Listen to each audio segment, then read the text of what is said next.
कोल्हापूर जिल्ह्याच्या राजकारणाचं power centre म्हणून ओळखल्या जाणाऱ्या कोल्हापूर जिल्हा दूध उत्पादक संघ अर्थात गोकुळच्या आगामी निवडणुकीची रणधुमाळीला आता खऱ्या अर्थानं प्रत्यक्षात सुरुवात झाली.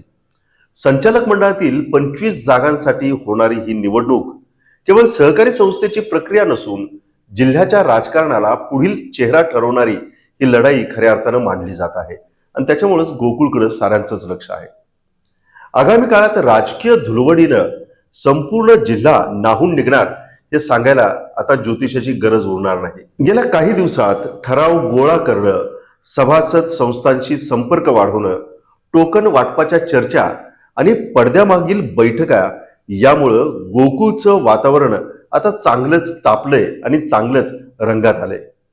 गोकुळच्या दुधापेक्षा आर्थिक मलईची चर्चाच नेहमीच जास्त होत असते आणि त्याच्यामुळेच आजच्या विषयाला देखील तीच धार आपल्याला लक्षात येईल.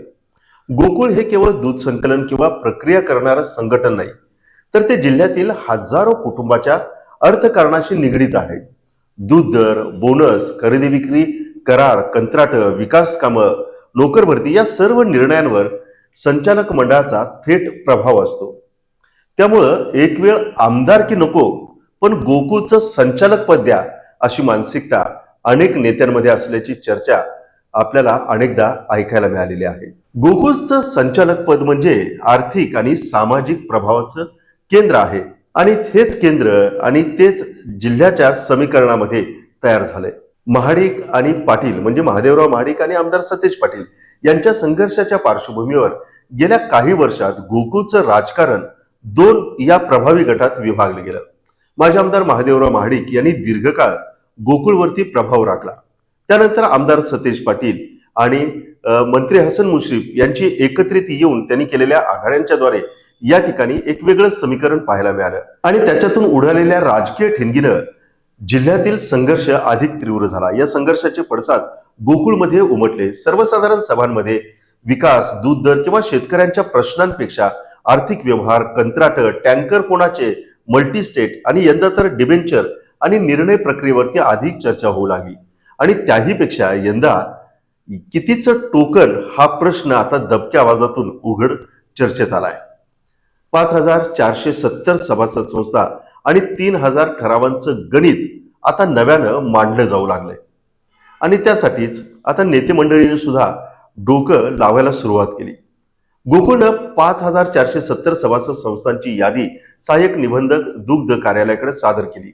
निवडणुकीमध्ये सुमारे 3000 ठराव ज्यांच्या बाजूने असतील त्यांच्याकडे सत्तेची किल्ली जाईल अशी चर्चा आहे आणि यासाठी दोन्ही प्रमुख गटांनी स्वतंत्र यंत्रणा उभा केल्या आहेत.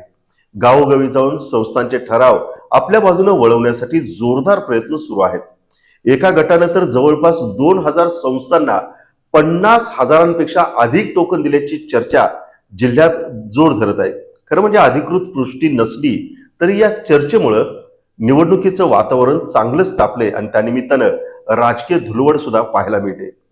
महत्वाची गोष्ट म्हणजे जिल्हा परिषद निवडणुकीचे उट्टे या गोकुळच्या निवडणुकीमध्ये पाहायला मिळणार आहे आणि त्याची चुणूक काही दिवसांपूर्वीच आपल्याला पाहायला मिळाली होती. अलीकडील जिल्हा परिषद व पंचायत समिती निवडणुकांमध्ये अनेकांनी गोकुळची निवडणूक डोळ्यासमोर ठेवून भूमिका घेतल्याचं बोललं जात आहे. काहींनी उघड पाठिंबा दिला तर काहींनी पडद्याच्या मागे रणनीती आखली. आता जिल्हा परिषदेच्या अध्यक्ष पदावरून सुद्धा चांगलाच खल सध्या सुरू आहे.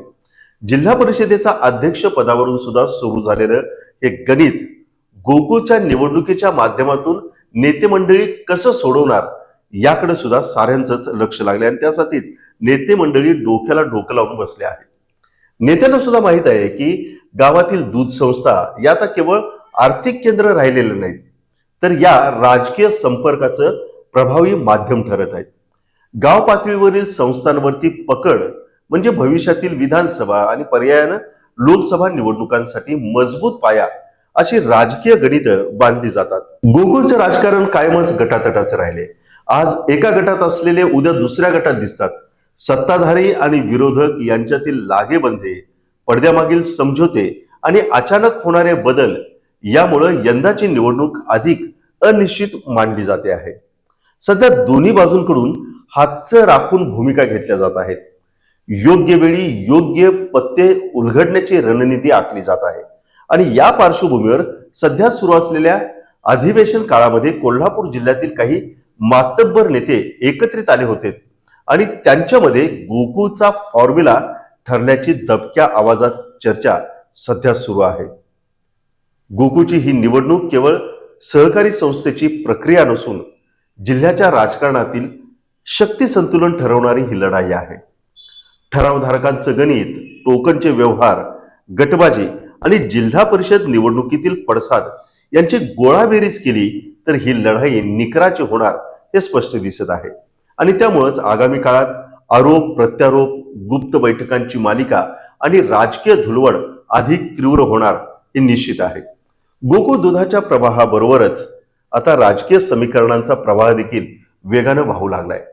दरम्यान दुधाच्या व्यवसायात स्पर्धा झपाट्यानं वाढत आहे. अन्य राज्यातील दूध संघ महाराष्ट्रात येत असून बाजारपेठ काबीज करण्याचा ते प्रयत्न करीत आहेत. विशेषतः अमूल सारख्या राष्ट्रीय ब्रँडचं आव्हान गोकुळ समोर उभं आहे. राज्यात सध्या 150हून अधिक छोटे मोठे ब्रँड कार्यरत आहेत. दर कपात, रोख देयक आणि आक्रमक विपणन यामुळे स्थानिक संघांवर दबाव वाढत आहे. दूध पावडरचे वाढते साठे आणि आंतरराष्ट्रीय बाजारपेठेत घसरलेले दर यामुळे दूध धंद्याचं संकट अधिक गडद होण्याची शक्यता आहे. गोकुळ निवडणूक संघर्षाच्या निमित्तानं अनेक कळीचे प्रश्न समोर आले आहेत. आर्थिक व्यवहारांची पारदर्शकता काय, कंत्राटाची पद्धत काय, दूध दराचं धोरण काय, वितरण कशा पद्धतीने होणार, संघाच्या विस्ताराची दिशा काय असणार, या मुद्द्यावरती सभासदांनी आता उघडपणे चर्चा सुरू केली आहे. सहकारातील वाढता राजकीय हस्तक्षेप कमी करून संस्थांचं व्यवस्थापन अधिक काटेकोरपणे करण्याची मागणी देखील पुढे येत आहे. राज्य आणि केंद्र सरकारच्या दूध धंद्याबाबत धोरणामध्ये बदल घडवून आणण्यासाठी संघानं एकत्रितपणे भूमिका घ्यावी अशी किमान माफक अपेक्षा एक दुग्ध उत्पादक करत आहेत. परंतु खरं म्हणजे आता या दुग्ध उत्पादकांच्या भविष्य काळासाठी गोकुळ भविष्यामध्ये कोणत्या उपाययोजना आणणार हे तर याच्याकडे तर लक्ष द्यावंच लागेल. परंतु त्याच्या अगोदर ही जी काय या निवडणुकीच्या माध्यमातून राजकीय धुळवड उडालेली आहे, या धुळवडीमधून कुठल्या गटाचे कोणते रंग समोर येणार हे पाहणं खूप महत्वाचं आहे. आणि त्यामुळेच गोकुळच्या आतल्या गोटातल्या बातम्या येणाऱ्या काळामध्ये आपण तुमच्यापर्यंत बेधडकपणे आणि थेट रीतीनं पोहोचवणार आहोत. आणि त्यासाठीच तुम्ही पाहत राहा लाईव्ह मराठी.